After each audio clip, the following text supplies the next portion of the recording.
পাবদা মাছ ফ্রাই হয়ে গেছে, তার সঙ্গে বাটা মাছও আছে আর কাতলা মাছও আছে। যদিও আমি কাতলা মাছ ফ্রাই রাখবো আর পাবদা মাছটা সর্ষে বাটা দিয়ে করব। কড়াইতে আমি তেল দিয়েছি, তেলের সাথে লং দিয়েছি, লংয়ের মধ্যে একটু টমেটো দিয়েছি, নুন, হলুদ আর একটু লঙ্কা গুঁড়ো দিয়েছি, দিয়ে এটাকে টমেটোটা একটু নরম হতে দিচ্ছি।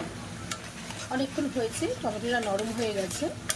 এবার আস্তে আস্তে আমি সর্ষে বাটাটা এর মধ্যে দিয়ে দেবো।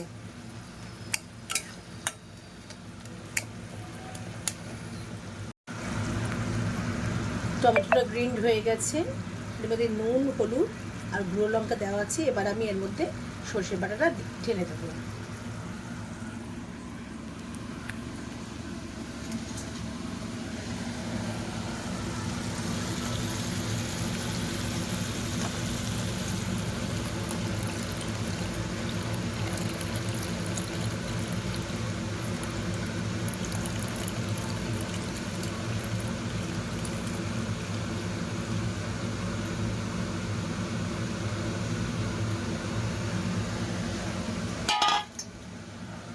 সর্ষে বাটাটা আমি দিয়ে দিলাম।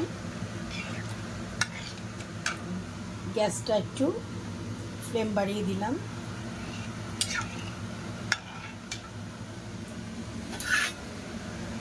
কাঁচা লঙ্কা ছিঁড়ে রেখেছি, এর মধ্যে দিয়ে দিলাম। এবার এটা একটু বয়েল হতে দেব। বয়েল হওয়ার পর পাবদা মাছগুলো এর মধ্যে ছেড়ে দেব।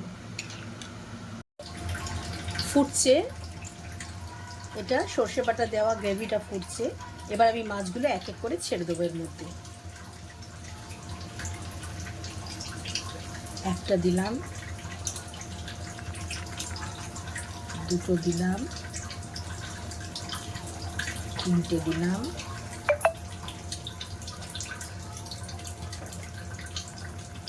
চারটে দিলাম।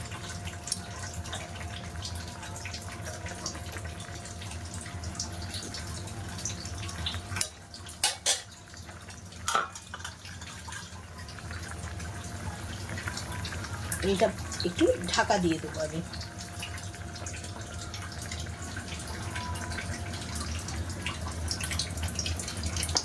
আর এই বাটা মাছটা আমি করব কাঁচকলা আলু দিয়ে ঝোল, আর এই মাছ ভাজাটা আমরা প্লেনই ফ্রাই হিসাবে খাবো।